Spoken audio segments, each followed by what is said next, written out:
میں نے دیکھا ہی ہے وہ پرائم منسٹر صاحب کا دماغ خراب ہوا ہے. شکریہ.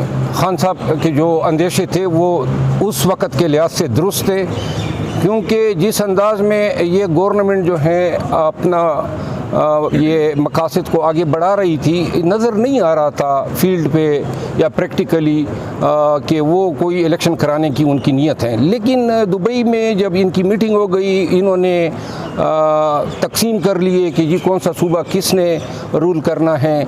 ہم یہ چاہتے ہیں کہ بے شک یہ تقسیم کر لے، بے شک یہ بندر بانٹ کر لے، لیکن فیصلہ تو پھر بھی عوام نے کرنا ہے. مولانا فضل الرحمان صاحب نے کہا ہے کہ پی ٹی آئی کوئی مسئلہ نہیں ہے، ہم دبوچ لیں گے ان کو الیکشنز میں. کیا رسپونڈ کریں گے؟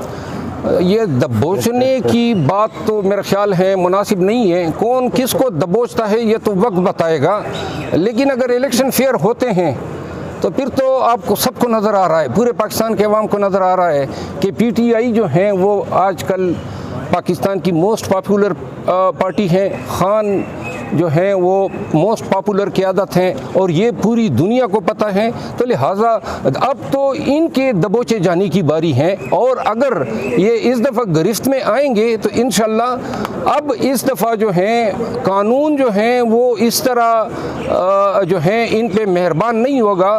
اور جو پی ٹی آئی کی قیادت کے ساتھ اور جو پی ٹی آئی کے ورکر کے ساتھ انتظامی افسران نے کیا ہے، خصوصاً پولیس افسران نے کیا ہے اور یہ ایگزیکٹو افسران نے کیا ہے، اختیارات کا ناجائز استعمال کیا ہے، لوگوں کے گھروں میں گھسے ہیں، غلط پرچے دیے ہیں.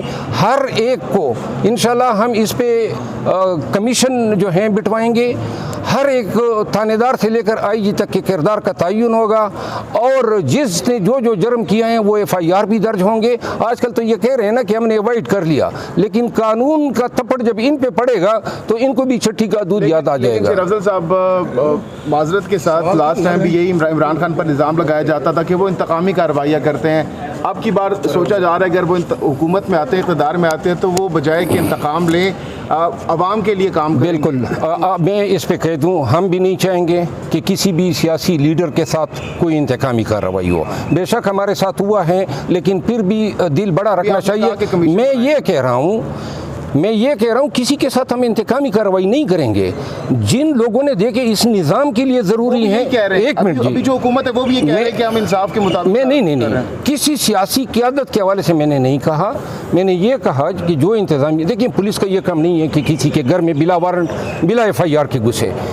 ڈی سی کا یہ کام نہیں ہے کہ جناب آپ لوگوں کے کہنے پہ 3 ایم پیوں کے خالی وارنٹ تھمائیں.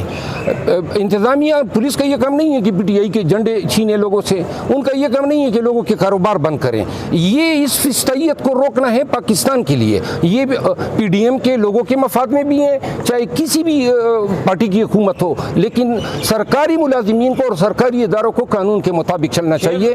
شیرف خان صاحب بتائیے گا کہ اگر مریم نواز کل کو زیر اطاعت آتی ہیں، آپ ان کی کل کو وکالت کریں؟ اگر مریم نواز، مولانا صاحب یا کوئی بھی شخص کسی کے ساتھ بھی کوئی فسطائیت ہوگی، ہم وکلا جو ہیں ہر مظلوم کے ساتھ کھڑے ہوتے ہیں. تو ہم کبھی بھی یہ نہیں کسی کو اجازت دے سکتے ہیں کہ جناب وہ اپنے اختیارات کا یا حکومتی اختیارات کا ناجائز استعمال کریں. آپ کی بات اگر ان کے ساتھ ظلم ہوتا ہے، پہلے بھی زیادتی اگر ہوئی ہیں تو میں نے اس وقت بھی ٹویٹ اور پوسٹ کیے ہیں، اور آئندہ بھی اگر کوئی قانون کا غلط استعمال ہوتا ہے، یہ سرکاری اداروں کا ابیوز ہوتا ہے، انشاءاللہ ہم مظلوم کے ساتھ ہوں. سر آخری سوال یہ بتائیے گا کہ کل ایک ٹویٹ کیا ہے وزیر اعظم صاحب نے کہ آرمی چیف صاحب کے مرڈر جو ہے پوٹینشیل ایک اسیسینیشن کا ایک پلان ہے اور مہم، اور آج کے تمام اخبارات جی وہ میں نے دیکھا ہی ہے، وہ پرائم منسٹر صاحب کا دماغ خراب ہوا ہے. شکریہ.